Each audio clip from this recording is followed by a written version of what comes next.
Welcome back. పుర పోరుపై పార్టీలన్నీ కూడా వాడివేడిగా దాడితో ముందుకెళ్తున్న పరిస్థితులు చూస్తున్నాం. సభలు, సమావేశాలు, విమర్శలు, ప్రతి విమర్శలు ఆల్మోస్ట్ కొన్ని సందర్భాల్లో తారాస్థాయికి కూడా పోతున్నట్టుగా ఉంది. ఒకవైపు అభివృద్ధి జరగాలంటే మాతోనే అంటోంది కాంగ్రెస్, ముఖ్యంగా రాష్ట్రం బాగుపడాలంటే మాకు అవకాశం ఇచ్చి తీరాలి అంటోంది బీజేపీ.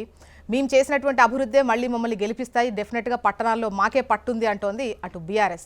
మరి గెస్టులు సిద్ధంగా ఉన్నారు, మాట్లాడదాం. ప్రస్తుతం స్టూడియోలో మనతో పాటు ఉన్నారు డాక్టర్ విజయ్ కుమార్ గారు, వీరు బీఆర్ఎస్ సీనియర్ నాయకులు. నమస్తే అండి, welcome to the debate. And Shankarolla Ravikumar గారు, వీరు బీజేపీ సీనియర్ నాయకులు. నమస్తే అండి రవికుమార్ గారు, welcome to the debate.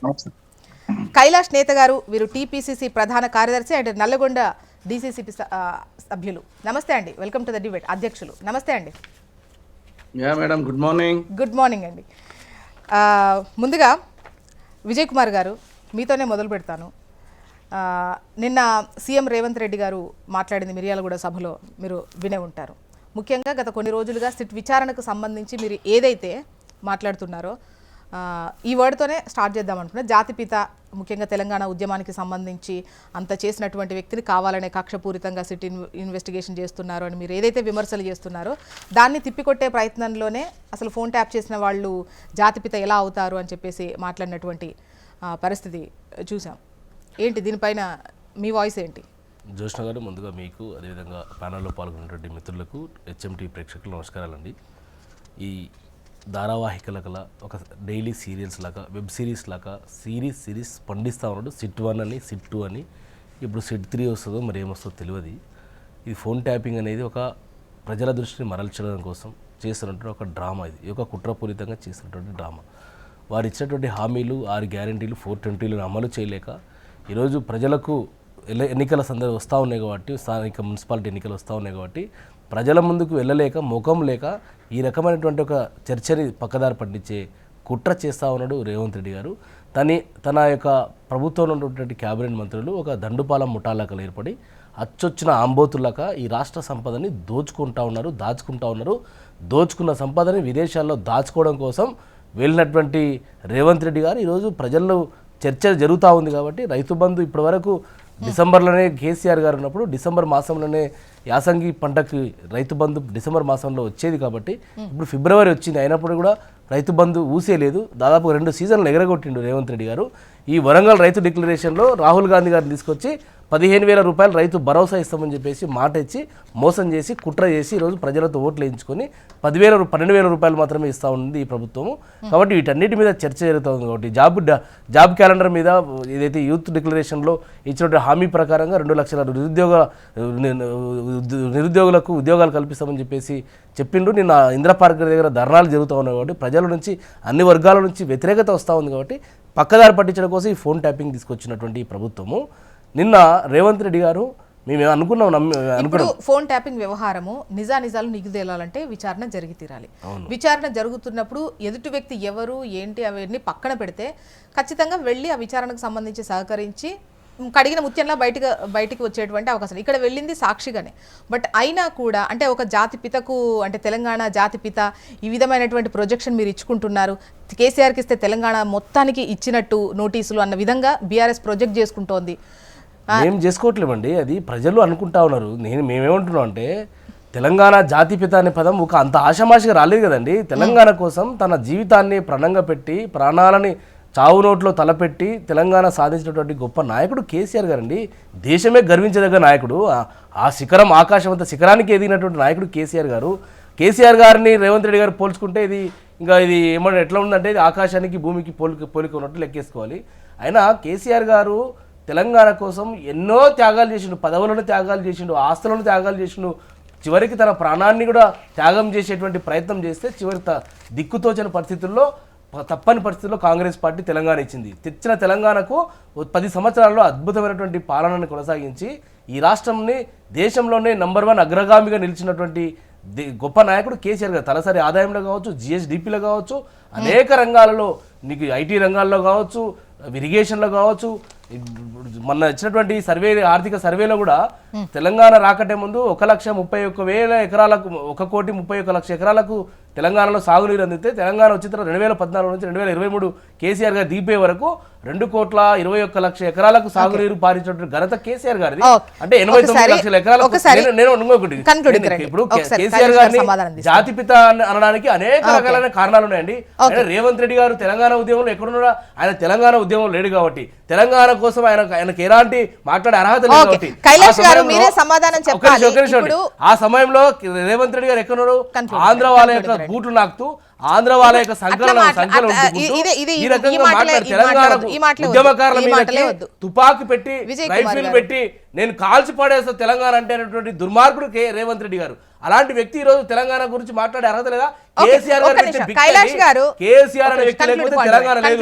Telangana లేకపోతే నువ్వు తెలంగాణ పిసిసి అధ్యక్షుడు కావు, తెలంగాణ రాష్ట్రానికి ముఖ్యమంత్రి కావు. కాంగ్రెస్ పార్టీ కానీ బీజేపీ కానీ కేసీఆర్ గారు పెట్టిన భిక్ష వలని ఇలా తెలంగాణ నాయకులుగా వాళ్ళు అవతారం ఎత్తా ఉన్నారు. ఎక్కడి నుంచి వచ్చింది తెలంగాణ అనేది? తెలంగాణ అనేటువంటి ఒక భౌగోళిక స్థానాన్ని క్రియేట్ చేసిందండి.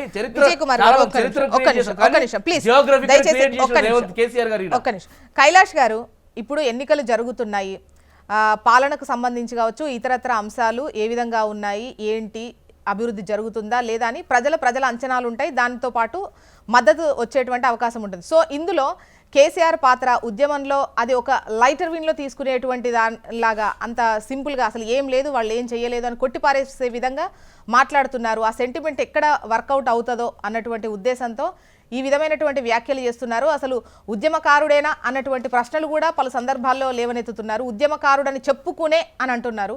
సో అదంతా లైట్గా తీసుకునేటువంటి పాత్ర పోషించారా కేసీఆర్ ఉద్యమం సమయంలో? అది వాళ్ళకి చెప్పుకునేటువంటి హక్కు లేదా? ముందుగా మీకు కానీ హెచ్ఎంటీవీ యాజమాన్యానికి, ప్రేక్షకులకు, మా తమ్ముడు విజయ్ గారికి, సోదరులు రవి గారికి అందరికీ కూడా నమస్కారం. నమస్తే అండి. మేడం, ఇవాళ తెలంగాణ సకల జాతుల పోరాటాలు, సకల జాతుల యొక్క ప్రాణత్యాగాలు, సమాజంలో ఉండబడేటువంటి ప్రతి ఒక్కరు అంటే గల్లీ నుంచి ఢిల్లీ దాకా తెలంగాణ వాదాన్ని నాదాన్ని అందరం కలిసి, సరే అది కాంగ్రెస్ పార్టీ ఇవాళ త్యాగం చేసి ఇతర రాష్ట్రాలలో అంటే ఉదాహరణకు ఇప్పుడు ఆంధ్రప్రదేశ్లో నష్టం జరిగింది. దేశవ్యాప్తంగా కాంగ్రెస్ పార్టీ ఇవాళ రాష్ట్రాలను జీల్స్తున్నటువంటి ముద్ర పడ్డప్పటికి కూడా కాంగ్రెస్ పార్టీ శ్రీమతి సోనియా గాంధీ త్యాగం చేసి తెలంగాణ ఇచ్చింది. అయినప్పటికీ కూడా మేము జాతిపితరం అని చెప్పుకోవట్లేదు. రెండోది, సుమారు 1,200 మంది బిడ్డలు చచ్చిపోయారు. మేమేమో సావు నోట్ల తలబెట్టినామని మీరు చెప్పుకుంటా ఉన్నారు. 1,200 మంది తమ జీవితాలని కాలిపోయిన శ్రీకాంతాచారి మొదలుకొని, శ్రీపురం యాదయ్య మొదలుకొని, స్వర్ణక్క, అనేక మంది ఎవరైనా కావచ్చు, ఇందులో అన్ని వర్గాలకు సంబంధించిన యాదిరెడ్డితో సహా అందరూ చనిపోయారు.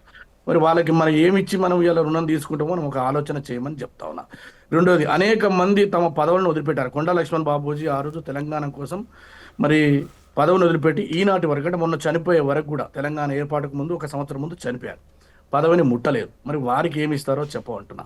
ఈ జాతులన్నింటిని కూడా ఏకం చేసి ముందుకు పోవడానికి ఒక జేఏసీ ఏర్పడ్డప్పుడు ఒక పెద్దన పాత పోసిన కోదండరాంకి ఏమి ఇస్తాం? లేదు, తెలంగాణ భావన అనేది ఏర్పరిచినప్పుడు దాన్ని మొత్తం జీవం పోసి సమాజాన్ని నడిపించినటువంటి ప్రొఫెసర్ జయశంకర్కి ఏమిచ్చి మనం చేస్తాం? ఈ దేశ స్వాతంత్రం కోసం అనేక మంది కోట్ల మందిని నడిపించి జాతిపితగా కొనియాడబడుతున్న మహాత్మా గాంధీని మనం ఇవాళ చిన్న చేసేటువంటి కార్యక్రమం ఇవాళ తెలంగాణకు జాతిపిత అని మనముగా స్వయం ప్రకృతిగా చెప్పుకుంటున్నాం తప్ప ఈ సమాజంలో అనేక త్యాగాలు, ఒక గద్దరన్న మొదలుకొని అందరం కూడా పోరాటం చేశాం. కానీ మీ గౌరవాన్ని కాపాడుకునే విధంగా ఉండాలి తప్ప, కానీ తెలంగాణ వచ్చిన తర్వాత అందుకు భిన్నంగా అందరినీ మనం పక్కకు దూరం చేసి మళ్ళీ జాతిపిత అంటాం. కొత్త పేపర్లు పెడతాం, 1,000 కోట్ల రూపాయలు దోచుకుంటాం, తర్వాత మనకు న్యూస్ ఛానళ్ళు వస్తాయి, ఆ తర్వాత కుటుంబాలే మొత్తం వచ్చినాయి. నేనేమంటున్నా అంటే దేశం కోసం త్యాగం చేసినట్టు శ్రీమతి ఇందిరాగాంధీకి ఏమి ఇచ్చి రుణం తెచ్చుకుంటాం. అదేవిధంగా రాజీవ్ గాంధీ చనిపోయిన తునాతునకరు, కేసీఆర్ ఇంట్లో ఒక కుక్క కూడా చావలేదండి. ఒక కుక్క, వాళ్ళు మొత్తం ఇంటి కాపల కుక్క ఉంటామని చెప్పి రాజ్యాధికారంలో కూర్చొని తెలంగాణ సంపదను మొత్తం దోచుకొని అప్పులపాలు చేసి మళ్ళీ కైలాష్ నేత గారు ఉద్యమ సమయంలో కేసీఆర్ పాత్ర అంటే అంత చెప్పుకోదగ్గది కాదనేదా మీరు చెప్పేటువంటి? Let me finish. నేనేమంటున్నంటే మీకు ఆ గౌరవం ఉంది కాబట్టి ఇప్పటికి 2 సార్లు అధికారంలోకి ఇచ్చిర్రు, మీ కొడుకులకు మంత్రులు ఇచ్చిండ్రు, మీ బిడ్డకి ఎమ్మెల్సీ అయింది, నీ అల్లుడు అదయిండు, తర్వాత మీ రావులు అందరూ అదయిండ్రు, అందరూ మీకు కావాల్సినటువంటి స్థానంలో కూర్చున్నారు. అయినప్పటికీ కూడా జాతిపిత అనేటువంటి ఒక మహత్తరమైనటువంటి పదాన్ని పూసి మీరు చేసినటువంటి ఫోన్ ట్యాపింగ్ చక్కదనం, అదేవిధంగా నయీంకి సంబంధించినటువంటి కుంభకోణం కావచ్చు, మీరు చేసినటువంటి ధరణి పేరుతోటి వేల ఎకరాలు ఈ రాష్ట్రంలో ఎస్సీ ఎస్టీల భూములు అన్యాక్రాంతం చేసి దోపిడీ చేసి, అదేవిధంగా చట్టానికి వ్యతిరేకంగా అనేక కార్యకలాపాలు, వందలాది వేలాది మందిని హింసించి, అదేవిధంగా ధర్నా చౌకుని ఎత్తివేసేసి మందకృష్ణ లాంటి వాళ్ళని కానీ సామాజిక ఉద్యమకాలను కానీ జైల్లో వేసి, కోదండరాం లాంటి ఒక తెలంగాణ యోధుని ఓ భీష్మపితని జైల్లో పెట్టి, తెలంగాణ విద్యార్థులకు వ్యతిరేకంగా ఏ కార్యక్రమం చేసినా సర్వం నియంత లెక్క పరిపాలన చేసి, మళ్ళీ వాళ్ళ మేము జాతిపిత అంటే ఏంటి, చెప్పుతోని కొట్టలేము, చేయితో దేవులేము, శివలింగం మీద అప్పుడు తెలంగాణ ఉద్యమం అప్పుడు చేసినారు. కానీ ఇప్పుడు అవి చెల్లవు. తెలంగాణ సమాజానికి మీరు చేసినటువంటి ద్రోహాన్ని ప్రజలు గుర్తుపెట్టుకుందని ఇవాళ ముఖ్యమంత్రి గారు తను చేస్తున్నటువంటి అభివృద్ధితో పాటు మాకు మేముగా తెలంగాణ పితామహులం అంటున్నారు. ఫోన్ ట్యాపింగ్ అనేటువంటి ఒక దేశద్రోహమైన కార్యక్రమం చేపట్టి మళ్ళీ రాష్ట్రంలో ఉన్నటువంటి సంపదను దొంగతనాలు చేసి ఇటువంటి కార్యక్రమాలు చేయడాన్ని మేమందరం కూడా వ్యతిరేకిస్తున్నామని ముఖ్యమంత్రి గారు చెప్పినారు. రెండోది, తమ్ముడు విజయ్ గారు, దయచేసి నేనేమంటానంటే మనం పీజీలు చదువుకున్నాం, ఉద్యమకారులం, మనందరం కొందరు ఉండొచ్చు, కొందరు కాకపోవచ్చు. మీ దాంట్లో కూడా ఉద్యమకారులకు వ్యతిరేకంగా పనిచేసి అనేకమైనటువంటి తెలంగాణకు 100% ద్రోహం చేసినటువంటి వాళ్ళు మంత్రులయ్యారు. కానీ వాళ్ళ రాజకీయ క్షేత్రంలో ఉన్నాం. మనం ముఖ్యమంత్రి గారిని పట్టుకొని అట్లా మాట్లాడదు. దయచేసి అటువంటి మాటలు వెనక్కి తీసుకోమని నేను గౌరవంగా సూచిస్తున్నాను. వద్దు, ఇది చర్చ, ప్రజలు చూస్తారు, లక్షలాది మంది. సరే, మీది రైట్ అయితే మీది రైట్ కావచ్చు, మాది రైట్ అయితే మాది కావచ్చు. కానీ ఇట్లా మీరు వ్యక్తిగతంగా విమర్శలు చేయడం ద్వారా మమ్మల్ని ఏదో కేసీఆర్ నిన్ను చూసి నన్ను చూసి టికెట్ ఇస్తారని భ్రమలో ఉండొద్దు మన ఇద్దరం. దయచేసి నేనేమంటానంటే ఒక చర్చ, ఈ చర్చలో కూడా ప్రజలు చూసుకోవాల్సినటువంటి అవసరం ఉంది. కానీ ఇవాళ రాజకీయాల్లో వచ్చినటువంటి ప్రతి వారు తమకు గొప్పలు కీర్తించుకుంటారు. కానీ ప్రజల చేత కీర్తించబడాలి, ప్రజలు శాశ్వతంగా మదిలో ఉండాలి. అది మహాత్మా గాంధీ రూపంలో కావచ్చు, నెహ్రూ రూపంలో కావచ్చు, ఓ రాజీవ్ గాంధీ, శ్రీమతి ఇందిరాగాంధీని, నందమూరి తారక రామారావు, ఇలాంటి వాళ్ళని కొలుస్తారు. కానీ రాష్ట్రానికి ద్రోహం చేస్తాము, దళితుని సీఎం చేస్తా, 3 ఎకరాలు ఇస్తా, మందిని ముచ్చుతా, లేకపోతే ఇతర పార్టీలను తీసుకుంటా, కాబట్టి మనం శ్రీరంగ నీతులు చర్చలు జరిగినప్పుడు ఫామ్ హౌస్లో ఉంటా, బయటికి రాను, ప్రజల మధ్యకు రాను, మళ్ళీ నేను మాత్రం నియంత లెక్క కూర్చుంటా అంటే ప్రజలు నమ్మరు తమ్ముడు. ఇవన్నీ కూడా 100% తెలంగాణకు ద్రోహం తలపెట్టినటువంటి బీఆర్ఎస్ కానీ ఇప్పుడున్నటువంటి నాయకులు కానీ ఎవరు జాతిపిత గారు. జాతిపిత అయితే కొండా లక్ష్మణ్ బాబు లాంటి వాళ్ళే. ఇది -డిగ్రీలో ఢిల్లీలో దీక్ష చేసి తన జీవితాన్ని తను జాలించిండు. జయశంకర్ లాంటి వారు మ్యారేజ్ చేసుకోకుండా తెలంగాణ కోసమే తన జీవితాన్ని అర్పించిన జయశంకర్ లాంటి వారు వస్తారు. అనేక మంది ఉద్యమం చేసి చనిపోయినటువంటి బగబగ మండే మంటలకు అత్తుకున్నటువంటి నా శ్రీకాంతాచారి రావచ్చు, జాతిపిత అంటే అటువంటి వాళ్ళని అనాలి. యాదిరెడ్డి అనమని చెప్తున్నాం, లేకపోతే సిరిపురం యాదయ్యనే మనం అంటున్నాం. కానీ ఇవన్నీ వదిలిపెట్టి అన్ని రకాల ద్రోహాలు, ఇప్పుడు ఉద్యమంలో చేసిన ఎవరి పాత్ర వాళ్ళకు ఉన్న తొలి దశ, మలి దశ, ఈ మలి దశ కాన్సెప్ట్కి వచ్చినప్పుడు డెఫినెట్ గా వాళ్ళకి ఇవ్వాల్సినటువంటి వాళ్ళు ఇప్పుడు వచ్చినటువంటి ఆరోపణలకు సంబంధించి ఎన్ని విమర్శలైనా చేయొచ్చు, దానికి తగ్గ విచారణలు చేయొచ్చు, నిజానిజాలు నిగ్గు తేల్చొచ్చు, ఒకవేళ నేరం రుజువు అయితే శిక్ష కూడా వేయొచ్చు, తప్పులేదు. కాకపోతే వాళ్ళు చేసినటువంటిది అందులో అటువంటి వాళ్ళకు ఏమీ లేదు అన్నటువంటి విధంగా ముందు వాళ్ళు ఏం చెయ్యలేదు. కేసీఆర్ గాని, మేడం నేను ఒక్క మాట మనం చేస్తున్నా హెచ్ఎంటీవీ ద్వారా, కేసీఆర్ గాని చిన్న చూపు చూసి అంత నేను కాదు. కానీ జాతిపిత ఈ దేశం కోసం సర్వం వదిలిపెట్టి, ఈ దేశం కోసం తమ జీవితాలను వదిలిపెట్టి దేశం కోసం బలిదానం చేసినటువంటి వాళ్ళని మీరు తక్కువ చేసి చూపించి మీకు మీరుగా జాతిపిత చేసుకోవడానికి వ్యతిరేకిస్తున్నాను తప్ప మేము కేసీఆర్ గారు రవి గారి వాయిస్ తీసుకుందాము. రవి గారు, ఒక్కొక్కరు అంటే ఈ పురపోరుకు సంబంధించి గెలుపే లక్ష్యంగా ఒక్కొక్కరు ఒక్కో అంశాన్ని ఎత్తుకుంటే, నిన్న నితిన్ నబీన్ గారు సభలో సనాతన ధర్మాన్ని దాడులు జరుగుతున్నా, సనాతన ధర్మంపై దాడులు జరుగుతున్నా, ఇక్కడ సర్కారు చూస్తూ ఊరుకుంటోంది అంటే ఇక్కడ కూడా ఇదే కాన్సెప్టా? ఇప్పుడు ముందుగా మీకు ప్రేక్షకులకి ప్యానెల్లో ఉన్న మిత్రులు ఇద్దరికి కూడా నమస్కారం అండి. ఇప్పుడు మున్సిపల్ ఎన్నికలు జరుగుతున్నాయి కాబట్టి నేను ఈ తెలంగాణ రాష్ట్ర సాధన అంశం వీరిద్దరు మాట్లాడినదా అటువైపు వెళ్ళకుండా కేవలం నేను ఏదైతే మున్సిపల్ ఎన్నికలకు సంబంధించిన విషయాలపైనే మాట్లాడతాను. మున్సిపాలిటీస్ అంటే చిన్న చిన్న పట్టణాల నుంచి పెద్ద కార్పొరేషన్, నిజామాబాద్, కరీంనగర్, మహబూబ్నగర్ లాంటి పెద్ద కార్పొరేషన్లు. వీటన్నిటి యొక్క అభివృద్ధి ఏ విధంగా జరిగిందా జరగలేదా, వీళ్ళు ఇచ్చిన వాగ్దానం ప్రకారం వీళ్ళు ఆ కార్పొరేషన్స్ కి ఆ మున్సిపాలిటీస్ కి నిధులు కేటాయించి వాటిని అభివృద్ధి చేశారా లేదా అనే చర్చ జరగాలి. దాంట్లో భాగంగా కేంద్ర ప్రభుత్వం ఇప్పటివరకు ఎన్ని నిధులు ఇచ్చి ఈ యొక్క మున్సిపాలిటీలు కార్పొరేషన్ల అభివృద్ధికి తోడ్పడింది, కేంద్ర ప్రభుత్వ పథకాలు ఏంటి, ఎన్ని నిధులు గ్రౌండ్ అయినా, ఎన్ని నిధులు ఖర్చు అయినా, ఎన్ని డెలివరీ అయినాయి, ఇది మనం డిస్కషన్ చేసుకోవాల్సిన విషయం. అట్ ది సేమ్ టైం నేను మా కేంద్ర ప్రభుత్వం గురించి కూడా మాట్లాడుతున్నాను.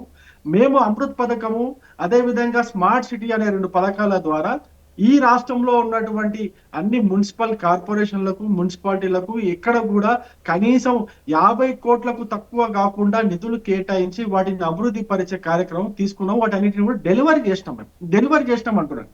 ఇప్పుడు ఈ రాష్ట్రాన్ని పాలించినటువంటి 2 పార్టీలు, బీఆర్ఎస్ పార్టీ కావచ్చు, కాంగ్రెస్ పార్టీ కావచ్చు. ముందు కాంగ్రెస్ పార్టీ అధికారంలో ఉంది కాబట్టి కాంగ్రెస్ పార్టీ విషయానికి వద్దాం. కాంగ్రెస్ పార్టీ గత 2 సంవత్సరాలుగా మున్సిపల్ శాఖ మంత్రిగా ఎవరున్నారండి ఈ రాష్ట్రంలో? మున్సిపల్ శాఖ మంత్రిగా ఉన్నటువంటి ఆయన ఇప్పటి వరకు ఒక్క రూపాయి కూడా మున్సిపాలిటీలకు ఖర్చు చేయకుండా, తట్టడి మట్టి కూడా ఎత్తకుండగా ఈ యొక్క మున్సిపాలిటీ ఎలక్షన్ లో ఏ మొహం పెట్టుకొని ఓట్లు అడుగుతారు? దీనికి నేను ఒక ఉదాహరణ చెప్తాను. మహబూబ్ నగర్ ఎమ్మెల్యే నేను 1 లక్ష రూపాయలు ఖర్చు చేయాలన్న నియోజకవర్గం మహబూబ్ నగర్ మున్సిపల్ కార్పొరేషన్ లో నేను 1 లక్ష రూపాయలు పెట్టి ఏదైనా పని చేయాలంటే, తట్టడి మట్టి ఎత్తాలన్నా కూడా నా దగ్గర డబ్బులు ప్రభుత్వం నుంచి రావట్లేదు. కలెక్టర్ అడిగితే కలెక్టర్ కూడా ఏం చేయలేని పరిస్థితిలో ఉన్నది. నేను అసలు ఎమ్మెల్యే ఎందుకైనా కూడా నాకే అర్థం అవుతలేదు. 1 రూపాయి ఖర్చు చేయనప్పుడు నా ఎమ్మెల్యే పదవికి ఉన్న అర్హత ఏంటో కూడా నాకు తెలియదు అని చెప్పేసి వాపోయినటువంటి కాంగ్రెస్ ఎమ్మెల్యేని మనం చూసి దీనికి ఉదాహరణ చెప్పుకోవచ్చు. మరి మున్సిపల్ శాఖ మంత్రిగా ఉన్నటువంటి వ్యక్తి ఈ రోజు నిన్న సభలో ఏం మాట్లాడుతున్నా అర్థం కాలే. ఎవరైతే అక్కలు చెల్లెళ్ళు మన బస్సుల్లో ఫ్రీగా ప్రయాణం చేస్తున్నారో వాళ్ళు ఓటేస్తే చాలు, మేము గెలుస్తాము, బీజేపీ బీఆర్ఎస్ పక్కన పోతాయి అని చెప్పేసి ఆయన వ్యాఖ్య చేసినారు. అయ్యా, ఈ మహిళలు ఎవరైతే బస్సుల్లో ప్రయాణం చేస్తున్నారో ఆ మహిళల్లో సగం మందికి పైగా 20% పైగా ఆటోలు నడుపుకోనో, కమాండర్లు నడుపుకోనో, జీపులు నడుపుకోనో బతికే వాళ్ళు ఉన్నారు.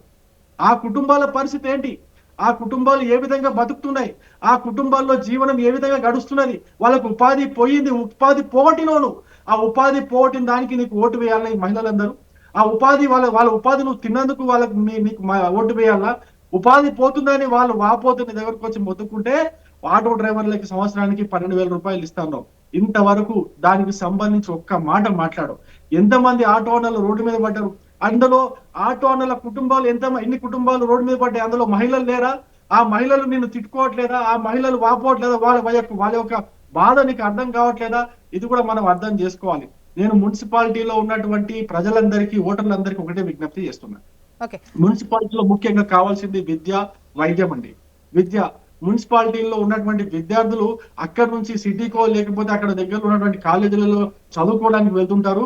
ఎవరికి కూడా ఒక్కరికి కూడా ఫీజు రియంబర్స్మెంట్ ఇస్తానని చెప్పి ఇంతవరకు ఆ ఫీజు రియంబర్స్మెంట్ ఊసే ఎత్తడండి. దాదాపు 7-8 వేల కోట్ల రూపాయల ఫీజు రియంబర్స్మెంట్ బాకీ ఉన్నది. నేను ఫీల్డ్ లో వెళ్తూ ప్రచారానికి వెళ్తున్నా. పోరలు చిన్న పోరలు ఇంటర్ చదివేటోళ్ళు, డిగ్రీ చదివేటోళ్ళు, వాళ్ళ సర్టిఫికెట్లు రాలే ఇంతవరకు. వాళ్ళకి సర్టిఫికెట్లు రాక బయట ఉద్యోగాలకు వెళ్ళలేకపోతున్నారు. వాళ్ళ కుటుంబం గడవలేని పరిస్థితులలో ఉన్నది. వాళ్ళకి ఆ ఫీజు రియంబర్స్మెంట్ ఇస్తానని రవి గారు మీరు మాట్లాడినప్పుడు అభివృద్ధికి సంబంధించి రావాల్సిన వాటివి, హామీలకు సంబంధించి ఇంకా ఏమేమి చేయాల్సినో మీరు చెప్తున్నారు. ఎట్ ద సేమ్ టైం ఎన్నికలు వచ్చిన ప్రతిసారి నేను అడిగిన ఫస్ట్ క్వశ్చనే అది. ఇక్కడ అంటే హిందూ ఆలయాలు, సనాతన ధర్మం ఇదే అంశమా?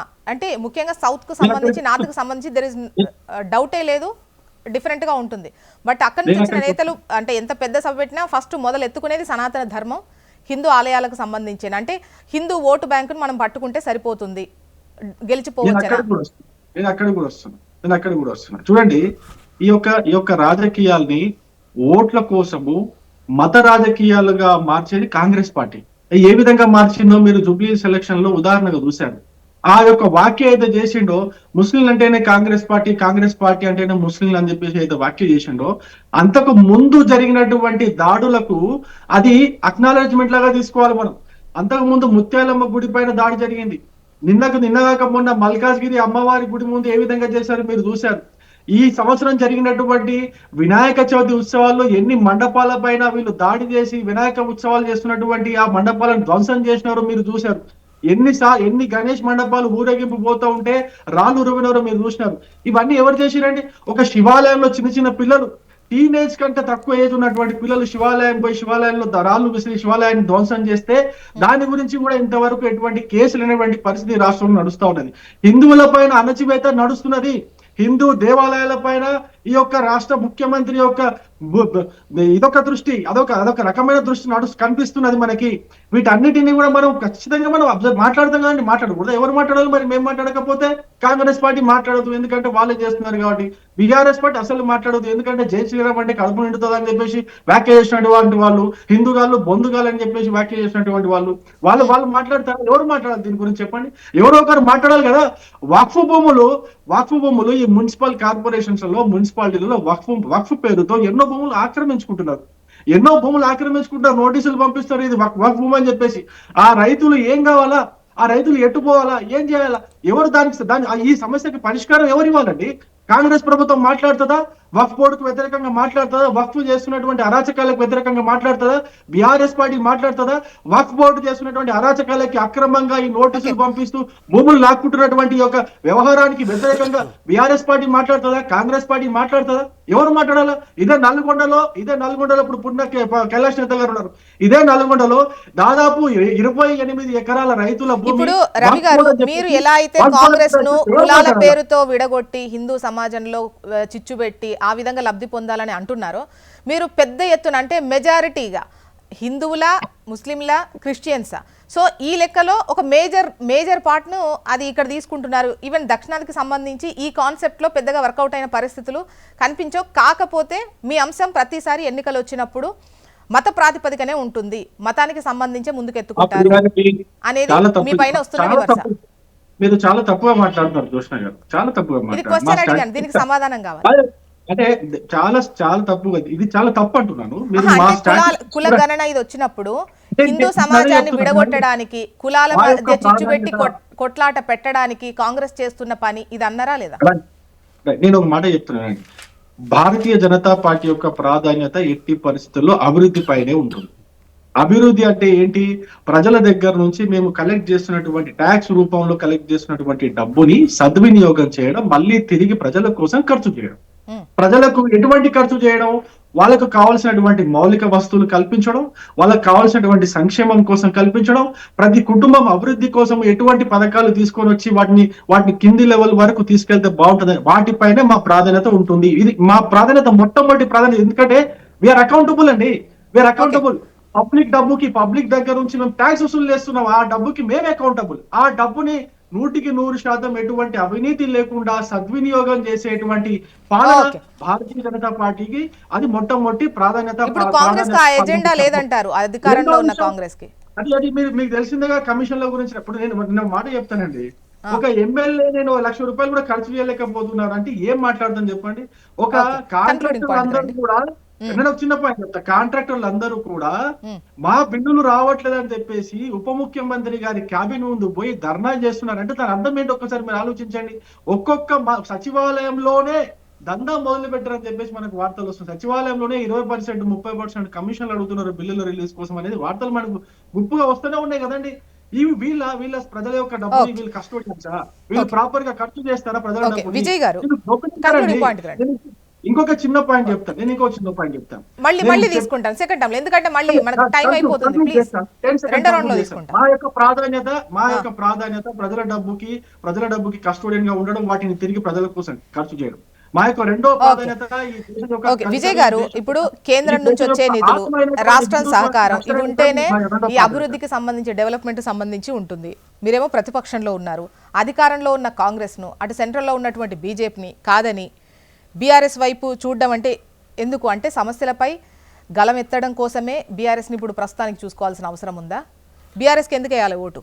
ఎందుకు వేయాలంటే చెప్తానండి.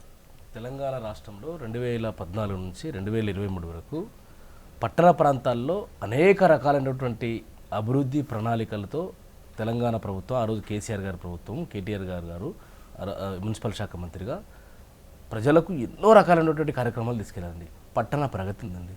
పట్టణ ప్రగతి అనేటువంటి కార్యక్రమం ద్వారా ప్రతి నెల 4,300 కోట్ల రూపాయలు పట్టణాలకు నేరుగా ప్రతి నెల పట్టణ ప్రాంతాల్లో వచ్చే మౌలిక సదుపాయాల కోసం ఖర్చు పెట్టినటువంటి చరిత్ర గత బీఆర్ఎస్ ప్రభుత్వంలో.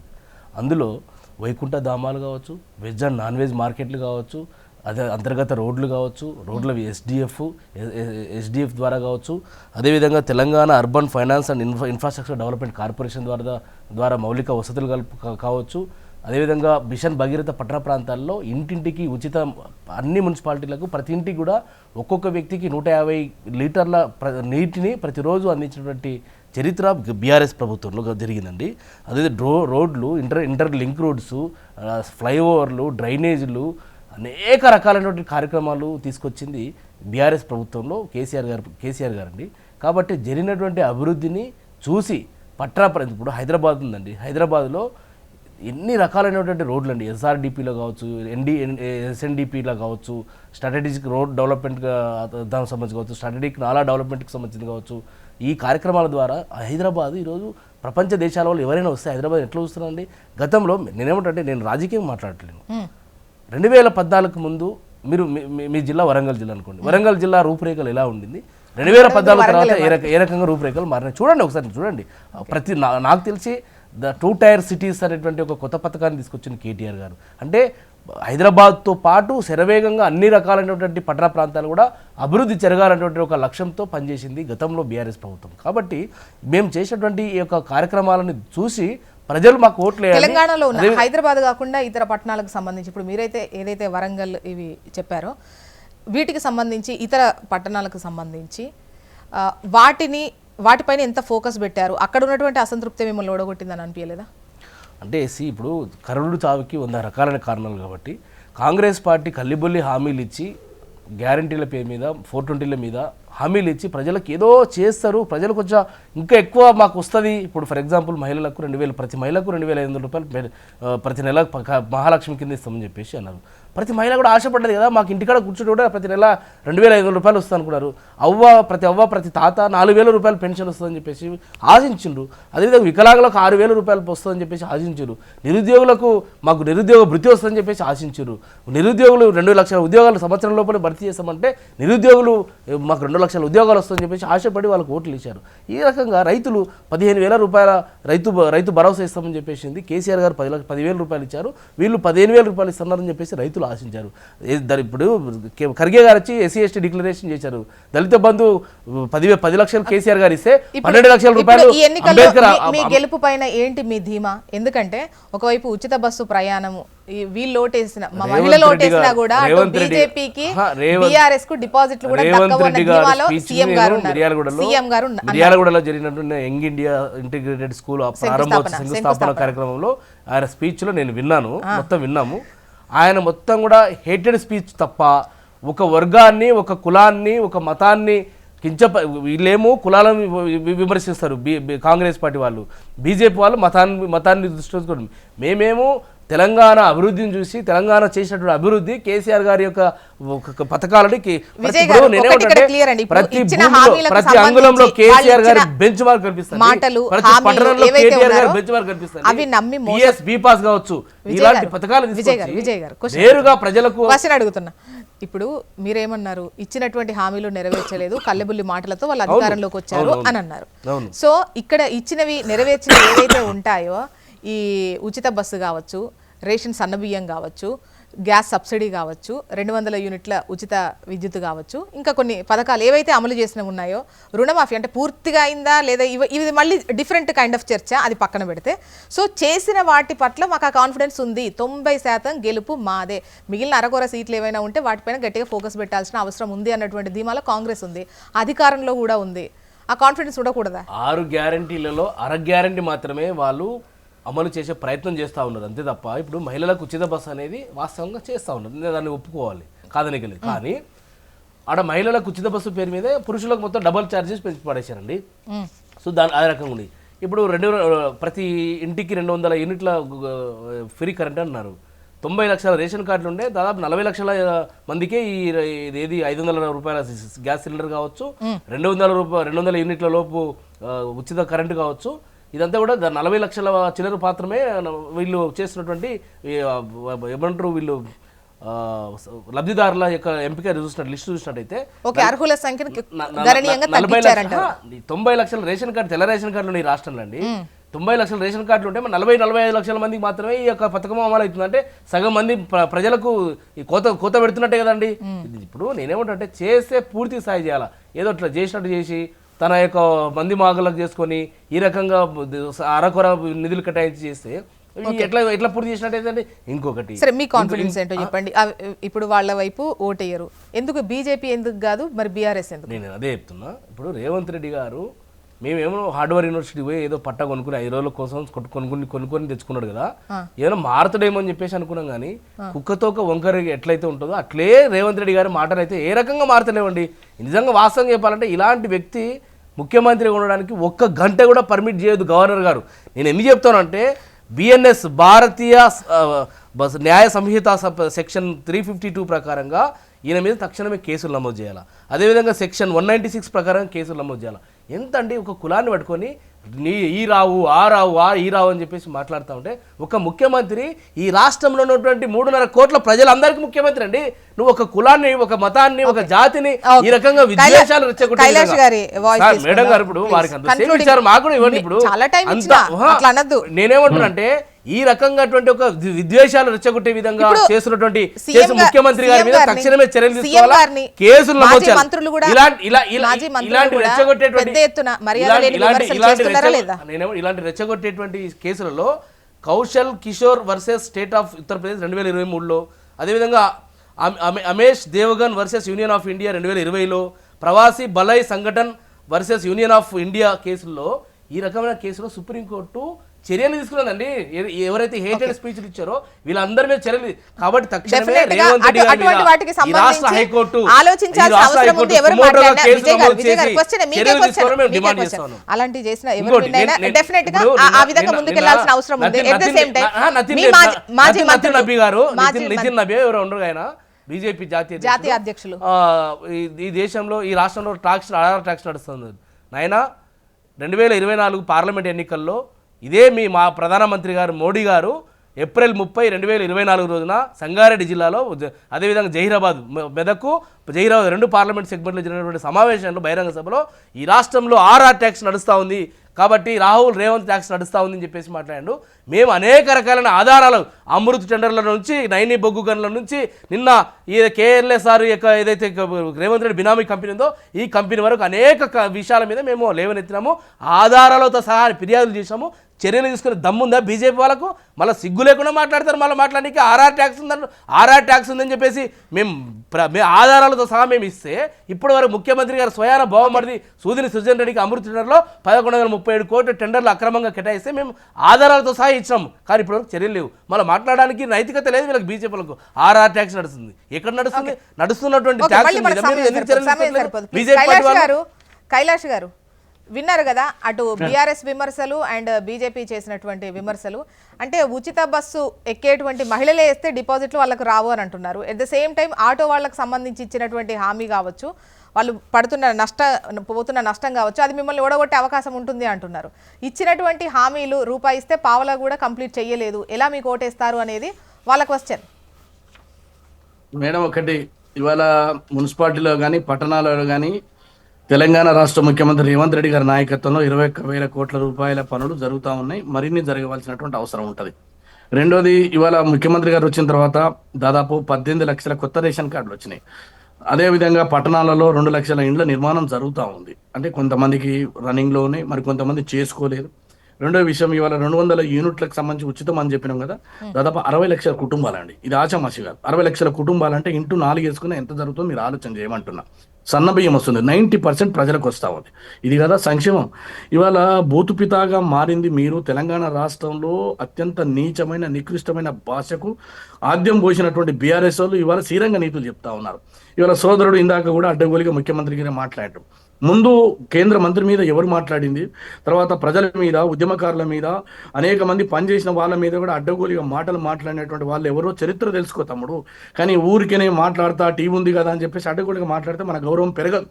దయచేసి నేనేమంటున్నంటే ఈ రాష్ట్రంలో నికృష్టమైన భాష, ప్రజలు వ్యతిరేకించే భాష, వాడుక భాషలో లేనటువంటి గలీజ్ పదాలన్నీ కూడా వాడిందే మీ ముఖ్యమంత్రి ఫామ్ హౌస్లో వండుకున్న రాజావారు. వారి రాజావారి నుంచి వారసత్వంగా వచ్చినటువంటి యువరాజు మళ్ళీ వాళ్ళు ఏం మాట్లాడుతున్నారో అన్నీ కూడా మనం చూద్దాం. అంటే అసహ్యం జరుగుతుంది. ఎందుకంటే దొంగతనం జరిగింది, దోపిడీ జరిగింది, రాష్ట్రాన్ని నాశనం చేసినాం, ఎంక్వైరీ నడుస్తుంది, జైలుకు పోతాం. కాబట్టి ఏం చేయాలి? ఇక మళ్ళీ గాయి గందరగోళం చేయాలి. మేము జాతిపిత బదులు మీరు భూతపిత పెట్టుకోండి ఆయన. మీరు నేర్పిరు ప్రపంచానికి. ఇవాళ నేనేమంటున్నానంటే అభివృద్ధి మీద చర్చకు వస్తే కృష్ణా జలాలు తెచ్చిన, ఔటర్ రింగ్ రోడ్ వేసిన, హైదరాబాద్లో ఇవాళ మెట్రో రైలు వేసిన, హైదరాబాదుని ప్రపంచవ్యాప్తంగా తీర్చిదిద్దిన చరిత్ర ఆనాటి కాంగ్రెస్ ప్రభుత్వాలు, ఆ తర్వాత కొంత చంద్రబాబు నాయుడు గారు చేసిన మాట వాస్తవం. మీరు కొత్త బోర్డులు పెట్టుకుంటారు తప్ప కొత్త పదేళ్ల బీఆర్ఎస్ పాలనలో ఏం జరగలేదు. నేనేమంటున్నా, లెట్ మీ ఫినిష్. నేనేమంటున్నంటే ఇవాళ గతంలో మేము పూర్తి చేసినటువంటి వాటినే కైలాష్ గారు ఇక్కడ ఒకటి, ఇప్పుడు బీఆర్ఎస్ కు ఎంత స్ట్రైట్ గా మనం తప్పు పడుతూ మాట్లాడుతున్నాము, at the same time Congress కూడా సమయం ఇచ్చింది. మీకు ఆపమని చెప్పలేదు, కన్క్లూడింగ్ పాయింట్ కి రమ్మని నేను అడగట్లేదు. ఈవెన్ చంద్రబాబు నాయుడు గారికి చేశారు అని ఒప్పుకుంటారు. కాంగ్రెస్ అంటే ఎవరి మర్యాద ఎవరి క్రెడిట్ వాళ్ళకి ఇస్తారు. ఒక్క బీఆర్ఎస్ ఇప్పుడు ప్రధాన ప్రతిపక్షంగా ఉంది, మీకు ఫైట్ ఇచ్చేటువంటి పొజిషన్లో ఉంది కాబట్టి బీఆర్ఎస్కి ఇవ్వాల్సినటువంటి క్రెడిట్, అంటే ఈ 10 ఏళ్లలో ఏం చేయలేదు, అంతకుముందున్న చంద్రబాబు గారు చేశారు, అంతకుముందున్న కాంగ్రెస్ చేసింది, కానీ వీళ్ళు అసలు ఏం చేయలేదు, వీళ్ళు చేసింది ఏం లేదు అన్నటువంటి విధంగా మాట్లాడడం కరెక్టా అని. చేసింది మేడం. ఏం చేసింది అంటే చెరువులోని కుంటలను ఆక్రమించి, నాలాలను మొత్తం ఆక్రమించి, దొంగలందరికీ పర్మిషన్లు ఇచ్చి వాటిల్లో 10% 20% రాపించుకున్నారు. కాబట్టి ఇవాళ మా ప్రభుత్వం మీద ఆరోపణలు చేస్తూ ఉన్నారు. కంప్లీట్గా హైదరాబాద్ని మొత్తం దోచుకున్నటువంటి దొంగల ముఠ కేటీఆర్ చుట్టూ ఉన్నటువంటి అనేక మంది. అటువంటి వాళ్ళు ఇవాళ ప్రజలకు వచ్చి పాఠాలు చెప్తారు. ఏమండి, ఇవాళ ప్రపంచవ్యాప్తంగా గుర్తుకున్న హార్వర్డ్ యూనివర్సిటీకి పోయి చదువుకుంటే దాన్ని కూడా కొనుక్కొచ్చుకునేటువంటి నికృష్టమైనటువంటి మాటలు మాట్లాడడం వెనుక వీళ్ళలో ఎంత అసహనం కనపడతా ఉంది. అదొక యూనివర్సిటీ మనం కొంటే వచ్చేదాండి. ప్రపంచవ్యాప్తంగా మేధావులు చదువుకున్నటువంటి వాటి ఇవాళ చదువుకోవడం అనేది ఒక నేర్చుకుంటా అని చెప్తున్నా ఆయన ఏం గొప్ప చెప్పట్లేడే మా ముఖ్యమంత్రి గారు. దయచేసి ప్రజల్ని మభ్యపెట్టడానికి ఇవాళ మీరు ఎందుకంటే తెలంగాణ రాష్ట్రంలో 16 పార్లమెంట్ ఎన్నికల్లో, రెండోది మన జరిగినటువంటి సర్పంచ్ ఎన్నికల్లో 10 నుంచి 15% మీకు కూడా రాలేదు. ఇప్పుడు 119 మున్సిపాలిటీలలో మీకు రావడానికి ప్రజలు ఓట్లు వేయడానికి సిద్ధంగా లేరు. ఇలా ఏం మాట్లాడుతున్నారండి?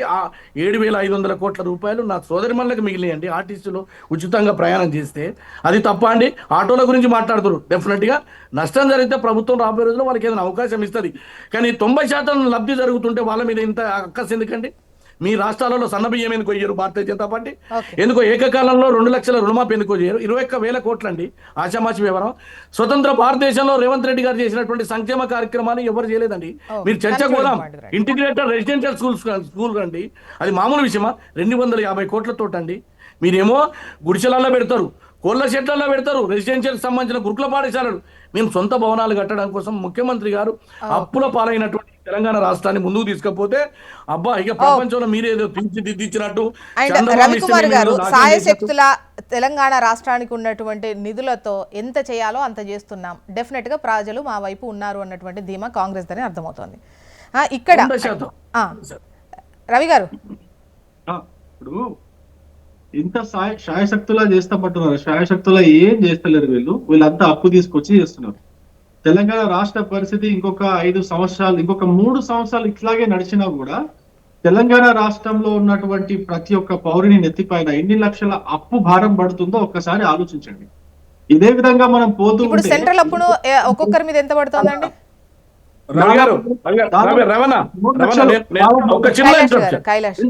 నేనేమంటలేను.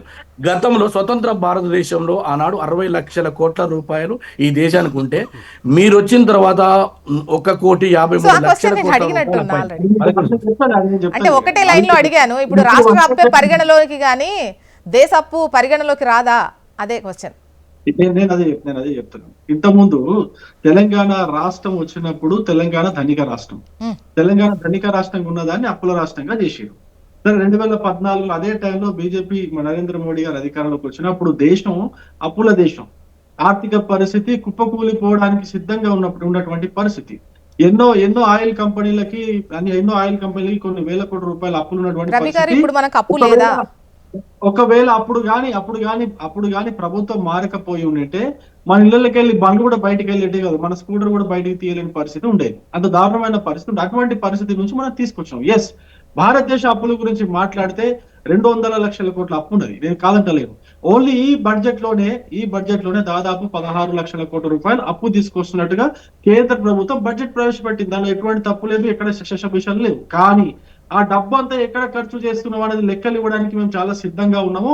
ఆ లెక్కల్లో ఏమేమి ఇప్పటి వరకు చేసినటువంటి అప్పుకు రవి గారు ఏదైనా సంబంధించి ప్రపోర్షనేట్ గానే ఉంటది. రాష్ట్ర ఆదాయం పెరిగింది, అప్పు పెరిగింది, దేశంకు సంబంధించి ఆదాయం పెరిగింది, అప్పు పెరిగింది, ధరలు పెరిగాయి, ఉద్యోగాల కల్పన, ఇవన్నీ మళ్ళీ మనకు ఒక పెద్ద టాపిక్ అవుతుంది.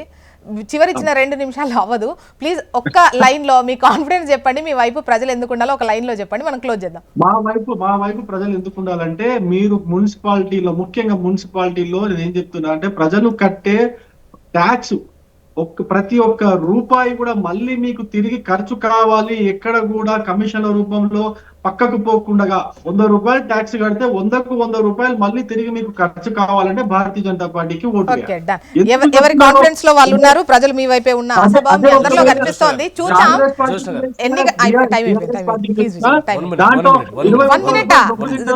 సెకండ్స్ కూడా లేదు. Thank you so much. ఒక్క లైన్ లో చెప్పండి, తెలంగాణ ప్రజలు మున్సిపాలిటీల్లో తమ ఇండ్లను ప్రశాంతంగా పెట్టుకోవాలనుకున్న, బుల్డోజర్లతో హైడ్రా వచ్చి కూల్చవద్దు అనుకున్న ప్రజల యొక్క పూర్తిగా ఉండాలన్న బీఆర్ఎస్ పార్టీ ఓటేయాలని మేము కోరుతా ఉన్నాం.